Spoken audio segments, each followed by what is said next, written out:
ప్రేమ జంట బల్వన్మరణానికి పాల్పడిన హృదయ విదారక ఘటన కరీంనగర్ జిల్లా చొప్పదండి మండల పరిధిలో జరిగింది. పోలీసుల కథనం ప్రకారం చిట్యాలపల్లికి చెందిన అరుణ్ కుమార్ కరీంనగర్ పట్టణంలోని ఓ ప్రైవేట్ హాస్పిటల్లో ల్యాబ్ టెక్నీషియన్గా విధులు నిర్వహిస్తున్నాడు.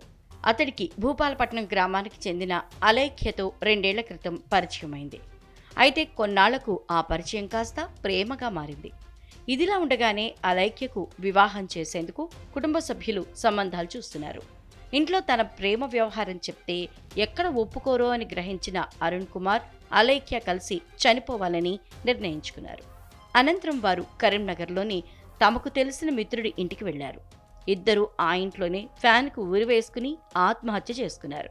గమనించిన పట్టణవాసులు పోలీసులకు సమాచారం అందజేయగా వారు ఘటనాస్థలికి చేరుకుని దర్యాప్తు చేపట్టారు.